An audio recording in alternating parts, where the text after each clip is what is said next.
welcome back to a brand new episode of NH Unscripted.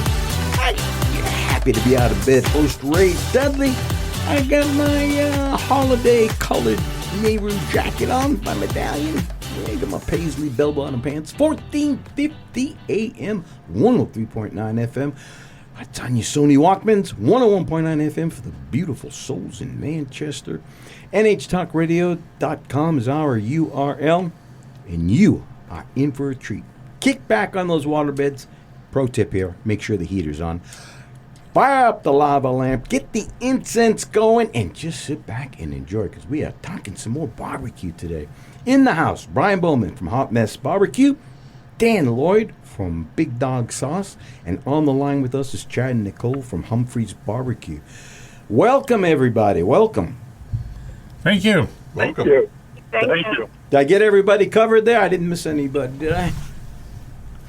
No, you got everybody. I do want to say before we start, I tried to do my homework out there. I went out to Humphrey's, and I was looking at all your stuff. And, of course, it was a rabbit hole, so I'm on YouTube watching everything, watching Jill. And Jill made the comment about one of your cookers that you guys reinvented the barrel cooker. And I thought, that's a fascinating way to look at this thing. So, where should we go here first? Gentlemen, who wants to jump in and talk about...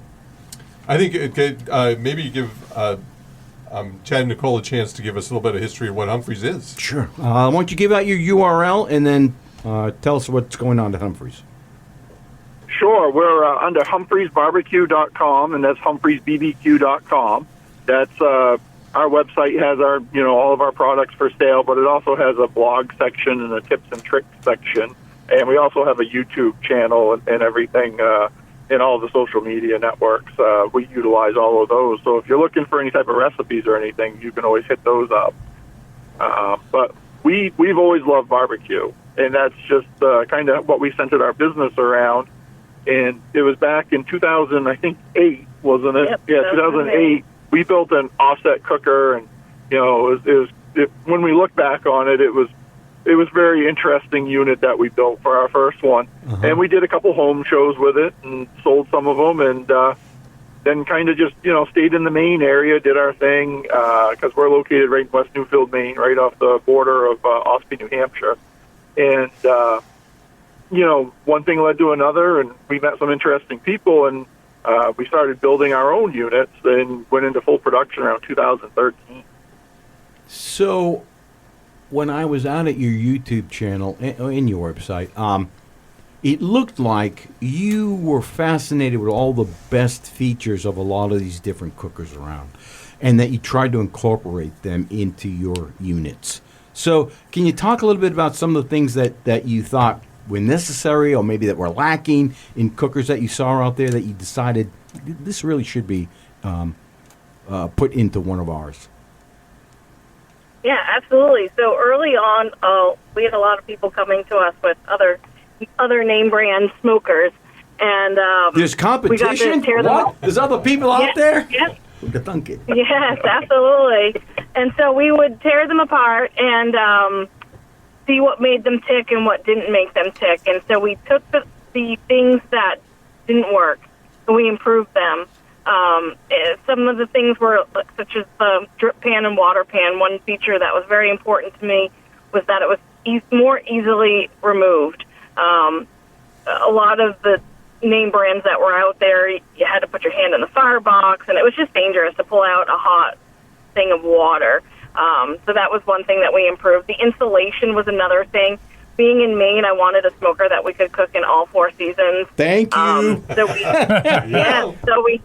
So we researched out the best insulation that we could possibly put in there, and just various things like that. Material thicknesses, using thick materials where it counted near the firebox, and then lightening it up in other areas so that was more portable. We didn't want to build a beast that nobody could move around, around their yard or even back and forth in competition. So those were the things that we really focused on, were our customers and what they wanted and what their needs were going to be. Yeah, they're beautiful too, by the way. The colors are gorgeous. Thank you. Absolutely stunning. Now, I know you do some custom work too, right, for folks who want something done? Yes, absolutely. We've done everything from giant hog cookers that will hold up to 6 whole hogs at one time. Wait, I didn't see that on the website. Yes, this one actually goes to Memphis in May every year. It's a Canadian team that owns it, and they do very well, actually. And some of the other custom stuff, I mean, we've even had some handicapped people that had some very specific needs but love to barbecue, and so we designed a smoker specifically for their capabilities. Is that available on your website? I don't think I saw that. No, we don't have that listed as a thing, but most people know to contact us. We're readily accessible, email, phone, anything. People always reach out, with different specifications, and of course we do a lot of customization for the, different types of commercial users that we have too. A brewery that needed to serve food during COVID and things like that, and wanted to put out this number of chicken wings. We would build a unit for them. Then of course we have different food trailers come in all the time that you've got to really utilize out the floor plan in a food trailer. So we're doing a lot of custom design stuff for those customers. Dang. Hey, what I know Brian bought up the hot box. What is your number one seller at this point? So our number one over all the years, collectively over the years, would be the pint smoker. We have a lot of home cooks and a lot of barbecue teams that buy from us. So that is like the sweet spot. It has the height so you can hang sausages or hams or bacon in it, and gives you enough cooking capacity where you could, do a small party of maybe 50 to 75 people, or church gatherings or school soccer teams, that type of thing. So that over the years, the pint is our number one selling. If I were to tell you right now today what 2025 most popular was the double wide, which is a catering and restaurant size cooker, and of course our new hot box has been, let's say, hot.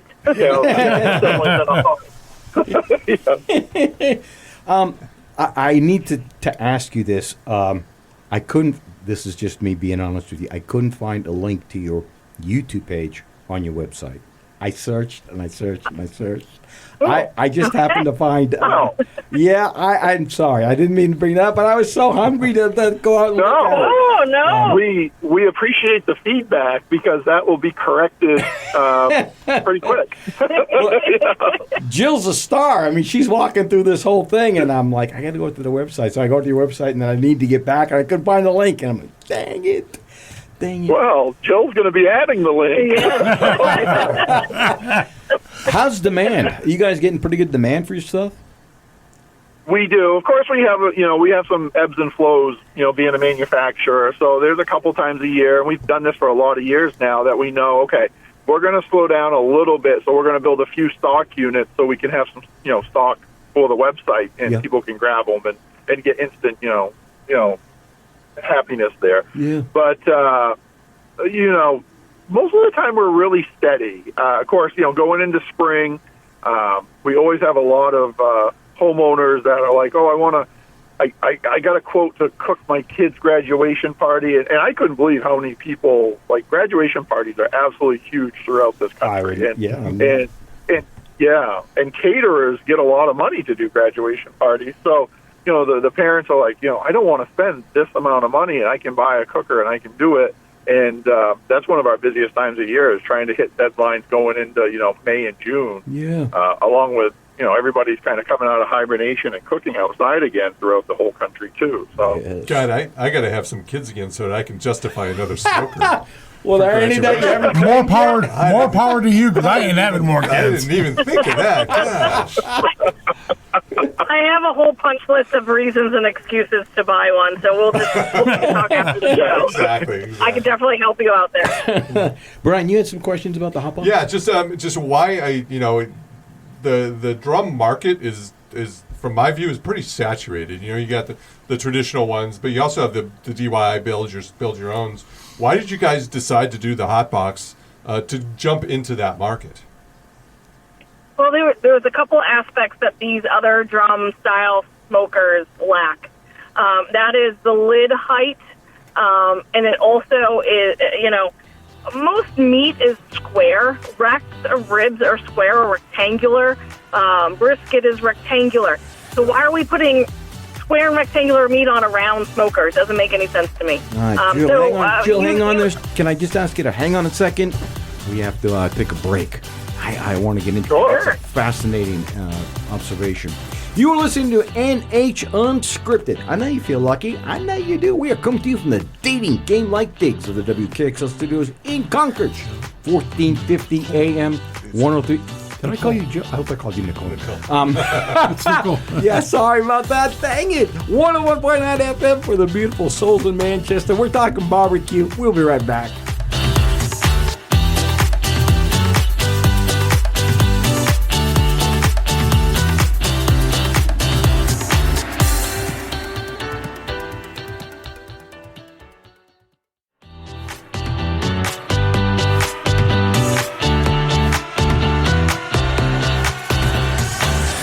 Welcome back to NH Unscripted. We are a kind of love. That makes me your mind-benders like host, Ray Devin. Yeah, coming to you from the Gong Show-like digs of the WKXL studios in Concord. 1450 AM, 103.9 FM on your Sunday Walkmans. 101.9 FM for those beautiful souls down in Manchester. Our URL is nhtalkradio.com. We are talking barbecue. With Hot Mess Barbecue, Big Dog Sauce Barbecue, Humphrey's Barbecue is on the line, and I cut you off, besides calling you the wrong name. I cut you off, Nicole, talking about your hot box. Go ahead and reiterate if you want to. Yeah, so, we were talking about how different they are compared to everything else that's on the market these days. And so our lid height is deeper, so it holds more capacity in there with hot, we did a whole turkey on the drum, our hot box, which is drum style cooker. It utilizes the space a lot more efficiently than what's on the market.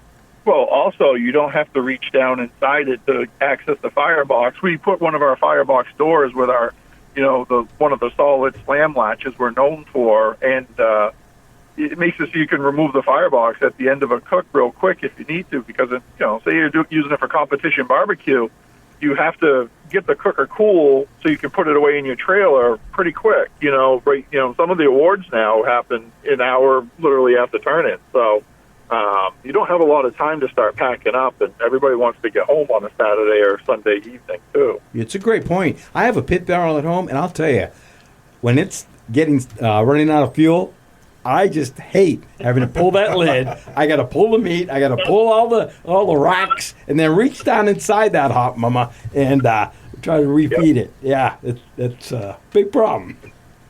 Yeah, the other nice thing that I noticed with your hot box is, as you said, the level of the meat. And I watched your turkey video, and the fact that the grate is pretty much flush with the top of the box. Most drums, you got, as you said, you got to reach down in to put the meat in and get it in and out. That's oftentimes that can be a bit of a challenge. Understatement alert. Yep. So you have a lot of iterations. You've got like a tall, thin one, and you've got these side by sides. What made you decide the hot box was a market for that one? Well, it was mostly competition barbecue. We compete a lot throughout the whole country, and pretty much every team seems to have one drum-style unit in their arsenal, or they want to have a drum-style unit in their arsenal. It does put off a slightly different flavor than a cabinet or an offset. And it seems like in a lot of the sanctioning bodies, the judges are kind of looking for that flavor nowadays. So, we went out, cooked a lot with it this year, and I'll be honest with you, it did change our scores a lot. Some recipe tweaks that we did and kind of nailing down some timeline really did help. And some of it, I do have to say, and I think Nicole would agree, was the flavor profile that we were getting off the hot box, and it helped improve our scores. And, it got us to some great world championships this year and already qualified for a couple next year. Congratulations, first of all. Can you unpack that a little bit? What do you think makes that difference? Is it just sitting in the air? Is it an airflow thing? Is it a heat thing? What do you think is taking place? A lot of it has to do, they say it's the sizzle. So we're able to cook hot and fast. Well, we could do that in our cabinets too, but traditionally the cabinets are low and slow. Where the hot box, you have the fire right underneath, so the racks are nice and hot when you go to put that meat on there, and you get that sizzle.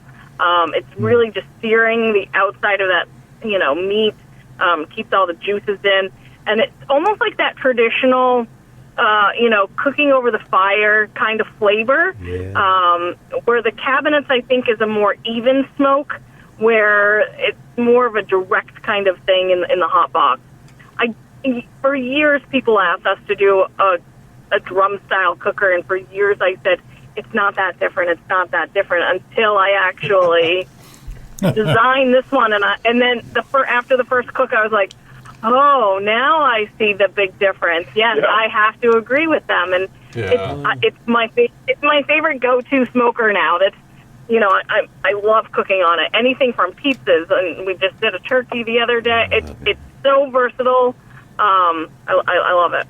Brian, you're a fan of the... Yeah, so I have a drum in my arsenal that we take, and we do our pork on the drum. And the reason I take it is for that very reason, is that it's a direct heat cook, but it cooks very differently than everything else that I've used and have worked with. So it gives it a better flavor. We really love doing our pork on it. Yeah. I have a pit bone. I absolutely love it. I mean that to say, I love it.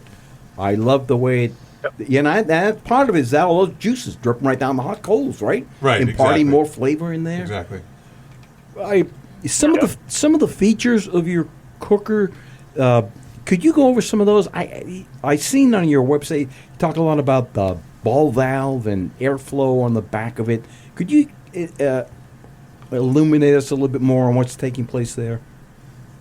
Sure. Like on our traditional cabinet cookers that we started with, they're what we call reverse flow convection cookers. So it's kind of like the convection oven in your house. So that type of airflow allows you to really get even temperatures and helps keep your fuel usage low. Yeah. So what it is with our units, it is kind of like an oven. It's essentially a barbecue oven in a matter of speaking. So the ball valve is off the side, and that's your air intake. And I mean, you can run naturally aspirated, meaning you can run off regular air and just kind of, get the draft that way, or you can use a PID controller.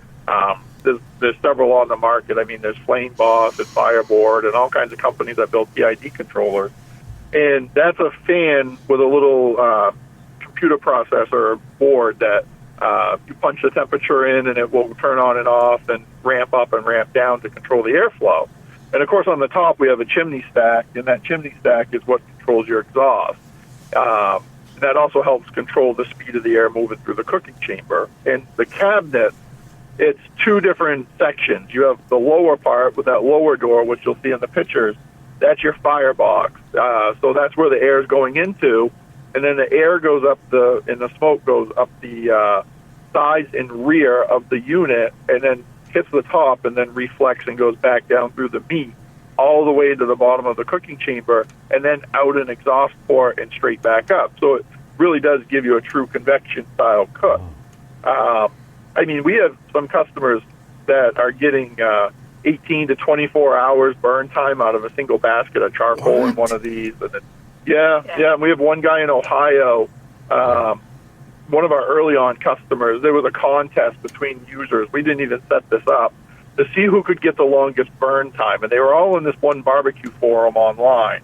And it was a thread that went on forever on how much burn time they could get. And one guy, I think the guy in Ohio was like 38 hours or something ridiculous like that. Wow. And he was just using store-bought briquettes with a little bit of lump on it. But he stacked that firebox absolutely perfect. So everything just kind of connected and went. It's impressive. I mean, we average, 20 to 22 hours, but we cook at 275 too in the cabinet. So, you're going to use a little bit more food. Yeah, it's surprising because your firebox is not that big. I've seen your fireboxes, but it's just this. Your cookers are so efficient. Yeah, we get in the traditional size, the battle box, the pint, down east piece, the skinnier versions. It will take about 10 to 12 pounds of lump. Will fill your, fill your firebox. So you can get 2 uses out of a bag. I say 2 uses. You can get 2 fill-ups out of a bag of charcoal. But because our smokers are so efficient at the end of a cook, you shut the ball valve, you shut the top damper, the fire extinguishes out of the charcoal, and then the next time you go to use it, there's still leftover charcoal that you can use for your next cook. Would to God that were true on my pit barrel. Jeez. Right? Right? Yeah. So, and so that, then you're able to use it, so there's no wasted charcoal using our smokers. I know your cabinets are obviously very insulated because I've seen them. Did you choose to insulate the hot box the same way, or is it a bit different from that perspective? So we chose not to insulate it. Okay. We wanted it to breathe a little bit better, not better, but breathe. Because those hot and fast temperatures of the direct heat, we wanted to just have that, Yep. Flow go. Yeah, have that flow go through. All right, hang on. Another cliffhanger going there. My goodness. Oh, man, I'm telling you, breaking out the bibs. You're listening to NH Unscripted. Yeah, coming to you from the Hollywood Squares like digs of the WKXL studios in Concord. I love the Center Square. 1450 AM, 103.9 FM on your Sony Walkmans, 101.9 FM for those beautiful souls in Manchester. Hot Mess Barbecue's in the house. Big Dog Sauce is in the house. Humphrey's Barbecue's on the line. And we'll be right back.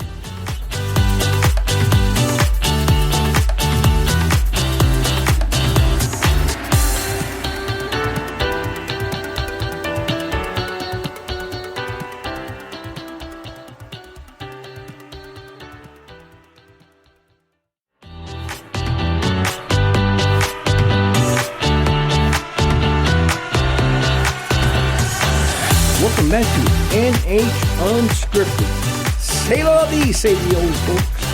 Yeah, that makes me your Chuck Berry-like host, Lloyd. We're coming to you from deep within the bunkers of the WKXL studios in Concord.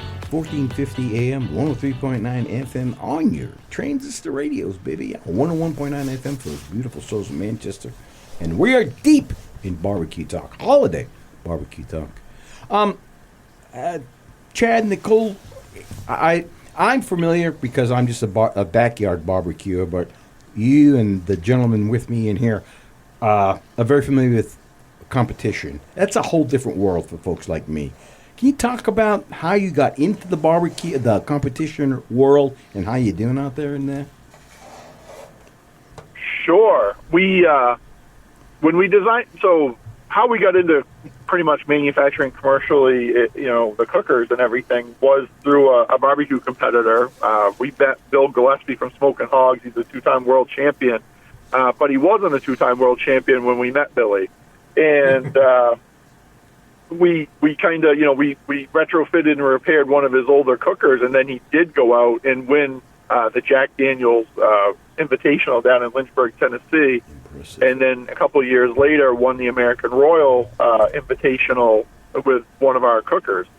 So in the meantime, we had developed the Battle Box, which is one of our first cabinet cookers, and we, would deliver these to different contests through New England, to save customers money at the time, and we were new and wanted to get out there and everything. So we were going to these contests and dropping off a Battle Box or a pint or just accessories and things like that.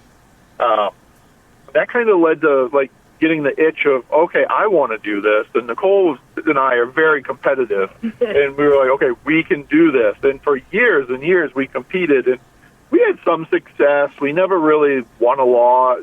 We'd get some first place finishes here in categories and some seconds, and we were always kind of, definitely in the top 20 most of the time, and then we got into the top 10 and floated around there. But now, we've stumbled on some stuff that's really working for us this past couple of years since we came out of. We did semi-retire. I do have to say that. We did semi-retire from competition back in 2019. And then this past 2 years, we really started to come back out. But yeah, and the whole competition world is so much different than what you cook in your backyard. Yeah, it absolutely is. I mean, I don't like our competition brisket. I just don't. It's not my like savory, salt and pepper, fatty brisket. Now, if you leave a little bit of that fat cap on there, you get comments from the judges. It's too fatty or too salty. It's too peppery. And since when is a brisket too salty, peppery, or fatty? I just don't understand. But no, the flavor profile is completely different than what you would cook at home. Yeah. And are you saying your cookers are geared towards that? Whatever's built into them tends to lean towards more in that area? No. A lot of competition teams do use our cookers, but our cookers are it's funny because I use this analogy a lot when I'm talking to people, because people come and visit us here, and we have a small store and everything, and they can't understand, like, oh, wow, they're paying a lot of money for a barbecue smoker. And I'm like, but yes, and let me put this into perspective for you. In Maine, it's a lot of money for a barbecue smoker. In Missouri, it's a little different. In Maine, you'll go buy an ATV for whatever $20,000. Our cookers cost considerably less than that. But in Missouri, instead of buying the ATV, they're buying barbecue smokers because that's what they love and what they do. So I always use that analogy with customers. And after I say that, they're like, "Oh, okay, that makes sense." And if they are watching the Food Network, most of the places that get reviewed and things like that are Missouri, Texas, Oklahoma, Florida, South Carolina, places like that where barbecue's a little more, out there. It is coming to New England, which I'm super excited about. We have some great barbecue restaurants popping up, and we have some, great products coming out. I mean, you've got one of them on the show right now. The Big Dog Sauce his products are great, and they're coming right out. So I think competition barbecue and our cookers, they do work well together, but we also sell to breweries, restaurants, private chefs, homeowners, commissary kitchens, food trucks, you name it. Big, large corporations for different areas. They have them just to host one party a year. They bought from us. So we're all over the place. You had me at breweries and pubs. I was in. I was sold. Yeah. So nothing goes better than smoked wings and beer. Let's face it. Kidding. Amen to that. Yeah. So it's interesting you talk about New England and barbecue and the fact that we're not known for our barbecue, right? But we have multiple world-class teams now, including you guys, and so we're definitely getting our name out there and being a lot better. And I credit a lot of that to you guys and what you're working towards from a cooker standpoint. Yeah, thank you very much. Yeah, we tried really hard, and when we were going to contests, 5, 6, 7, 8, 10 years ago, we'd have fun and we try, but now we're really focused, and we've teamed up with some good meat companies, some sauce and rub companies, and we've teamed up with fuel companies and everything, and really just trying to nail our program down, and we're taking it really seriously. And then, we're cooking 3 or 4 different sanctioning bodies now. There's the Kansas City Barbecue Society. We cook Champions Barbecue Alliance out of Texas. SCA, State Cook-Off Association. NAB, New England Barbecue Society. Yeah, New England Barbecue. There's a lot of them, and it's good to start to go back to contests, and we're seeing some new faces. I love seeing new teams come out, and I'm happy. And there's a lot of contests that if any of your listeners are interested in seeing how this works. There's a ton, in Maine, New Hampshire, Vermont, Mass. If you're in Rhode Island, there's a couple now. It's just good to get out there and see it. And maybe they'll want to do it. Join this type of cooking competition. One of the things, Chad, that I think has been a big thing, especially in the last couple of years, and you guys have been part of it up in Maine, is the Kids Queue, which has been a big thing up and coming, getting the next generation of barbecue people up. You were talking about things up and coming, but I think that's a big one. Yeah, the Kids Queue is huge, and we've actually seen two kids that are out cooking, and they're just getting old enough to cook in some of the adult categories. And, because they've been around cooking for, several years and have done kids' cues and events like that, they're coming out and they're getting calls, in ribs especially. They're getting calls at some of these Kansas City Barbecue Society sanctioned events at, 14, 15 years old against some of the best chefs in New England. It's amazing to see, and I think that program is going to give you some new culinary people to join that section of the workforce that is really struggling nowadays. It's very inspiring to see the youngsters get so passionate about cooking. It's definitely a skill that they should learn, and to do it over an open fire is even better. What's our survival. You know what I mean? It's primal. It's they're learning the basics, and to see them being so competitive, but also friends at the end of the day. They're like that little tight group of all kids cute, that they're all right there supporting each other through all the events, and it's really inspiring to see. Well, it's our next generation. I mean, it's some people say it's kind of a dying art, but this is what helps fuel this next generation. In my opinion, so it's a really great program. Well, it is. That was the first time I've ever heard of that. I didn't know there was a children's or kids. Yeah, kids queue. A lot of the competitions will have a kids queue, and depending on how big the competition is, they'll break it up into ages. Sometimes they just have one kids queue, and so the kids, they'll give them, you're doing hamburgers, so the kids have to do all the work. They cook with a team, and the team helps them and makes sure and guides them and makes sure they're food safe and everything else from that perspective. But the kids do all the cooking, and some of the recipes they come up with are out of this world. That's brilliant. Yeah, they're paired up with another pit master, and they learn. Smart. So. That is so smart. All right, hang on. You are listening to NH Unscripted. My gosh, jewels are dropping gold all around me around here. We're coming to you from the Laughing Like Digs of the WKXL studios in Concord, 1450 AM, 103.9 FM. Your Sony Walkmans. NHTalkRadio.com is our URL. And as if you couldn't tell, we're talking barbecue today. We will be right back.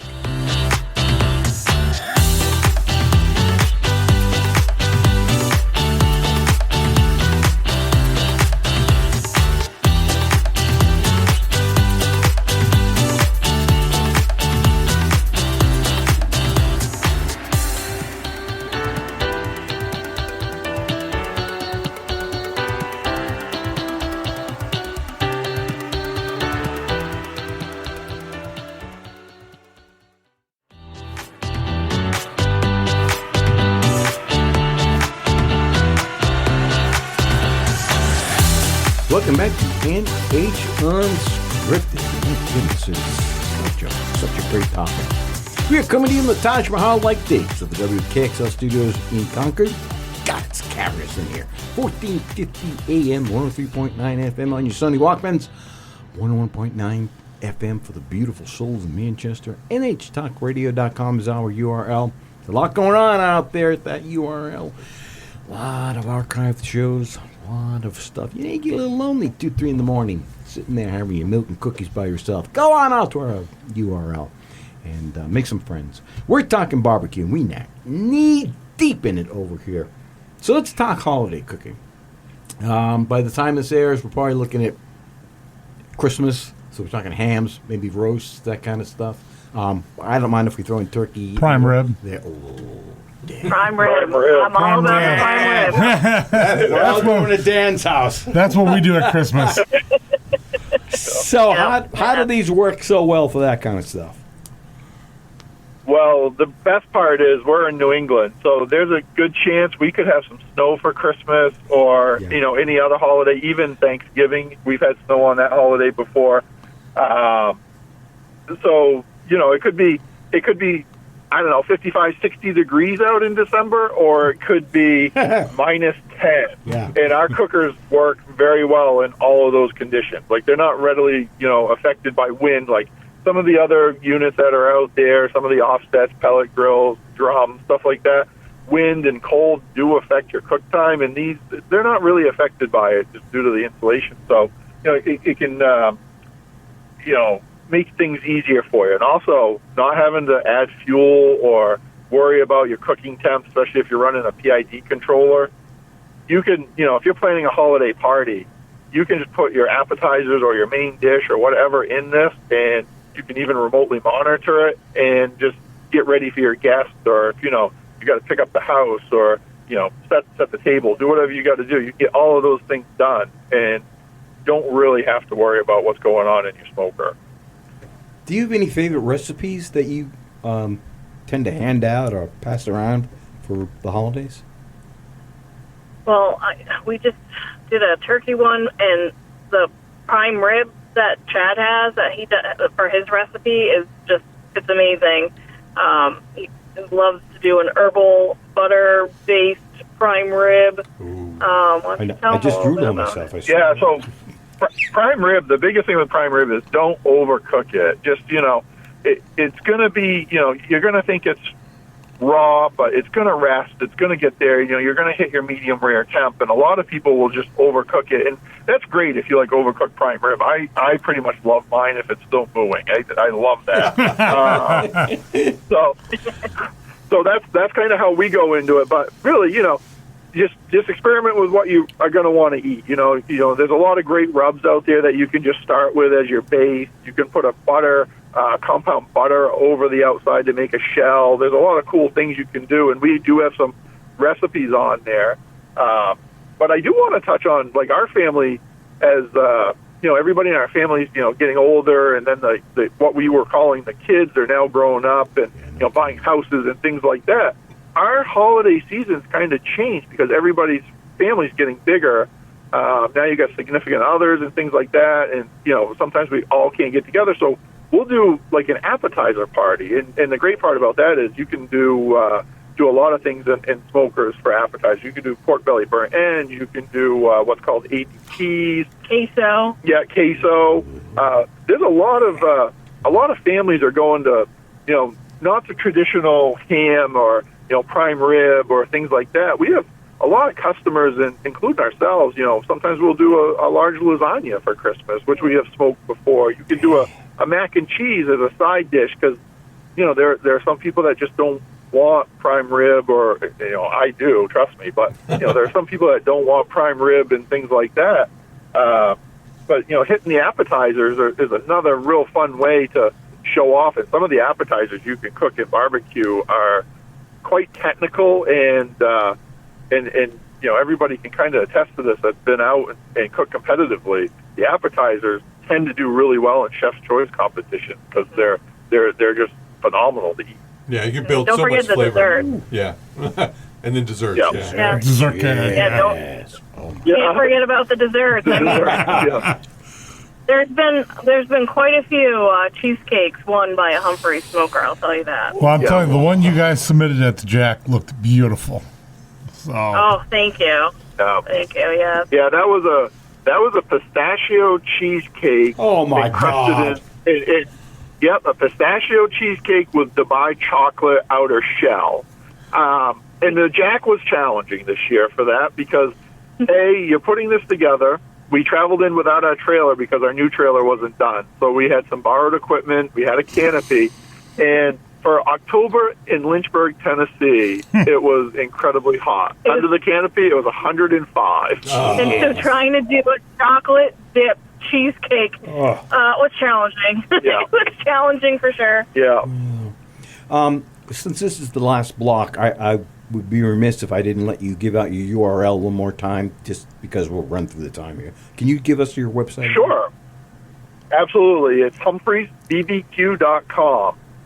And don't forget, you can go and you can look at all the great products that we build, but it'll also get you over to some of our blog recipes and different things. And now we're definitely going to get that linked over to our YouTube channel. Jill's going to hate me. But also, follow us on Facebook and stuff, Instagram, all of that, because we do a lot of cooking videos. Especially, we just filmed one on Sunday. And, we love to show people, like, hey, you can do this, and this is fun, and this is cost-effective, and you're turning a very inexpensive piece of meat into something great. That's what we want people to do and just have fun doing it. Yeah, thank you. Gentlemen, you want to give out your URLs as well, your websites? Yeah, it's bigdogsauce.com. And then, of course, our Instagram's the Big Dog Sauce LLC. Brian? And we're hotmessbbqnh.com. Hot mess. I love it. You should see me trying to type that in. The things that come up. Are there particular woods or charcoals that you prefer that work better in your smokers? Pretty much we just tell people to stay away from the charcoals that have accelerants on them. You know, like some of them have lighter fluid added to them or other accelerants. That doesn't do real well in our cookers. But like a natural lump charcoal, there's several brands out there. Then, of course, there's also briquettes. There's natural briquettes that aren't using a lot of coal dust as a binder anymore. They're using like a cornstarch binder to help hold them together. Things like that. Those work really well. Being in New England, you got to be careful with the barbecue woods because a lot of people up here like barbecue, but they don't want like heavy smoked barbecue. So we always tell people, especially in our cookers where the smoke is really concentrated, stay away from the mesquite. Be careful with the hickories. Stick to your sugar maples, your apples, your black cherries, your pecan. Peach is a great one, too. Yeah, peach is an awesome barbecue wood. Just play around with those because you're going to get a subtle flavor, and it's not going to. You don't want to turn somebody off from putting out a bitter, heavy, smoky flavor right up front. You know, we're all going to do it. I'm guilty of it. All of us will do it when we're cooking, but you know, just try not to do it. Yeah. I want to say I'm really grateful that you have the PID on your cookers. My pit barrel, it took me months to figure out how to keep a low temperature because it's a basket. And once you light that on fire, everything's going to start catching fire in there. And I could not keep that. I couldn't keep it at like 225 to save my life. It's air management, yeah. Yeah, I ended up having to put like fire bricks in the center and then build around them so that would be a slow. Yeah, that PID is brilliant. What a great idea. Yeah, PIDs are great. They're life-changing. I mean, especially as you're starting to change seasons. And, if you're cooking just off regular air and the air gets thinner at night, it's going to draft better, so you're going to use more fuel and have temperature spikes. The PID eliminates all of that. You don't have to worry. It's kind of like you just program in the temp you want to go, and the fan's going to do the work for you. Yeah, it's so smart. So how did you guys do at competition this year? This year we did really well. We won 2 grand championships. We won Champion Barbecue Alliance contest in New Hampshire, and we also won Connecticut Champion Barbecue Alliance contest in Connecticut. We got quite a few first places, and we also qualified for the SBA. We got a golden ticket to Fort Worth in March to their big championship. Oh, Yep. It was a great season. Yep. Congratulations. Yep. We've traveled to Minnesota, Wisconsin, pretty much all over the country this year. It was exciting. Yep. Hate to say it, but I got to pull the plug on this episode. Oh my gosh. You have been listening to NH Unscripted. Humphrey's Barbecue has been on the line. Chad and Nicole, thank you for that. In-house has been Big Sauce, Dan Lloyd, and Hot Mess Barbecue, Brian Bowman. Wow, what a crazy day. 1450 AM, 103.9 FM is where you'll find us on your Sony Walkmans. 101.9 FM for the beautiful souls in Manchester. NHTalkRadio.com is our URL. Get out there and barbecue. Start. Just pick a place and start. Do it. You'll thank us later. Thank you, everyone.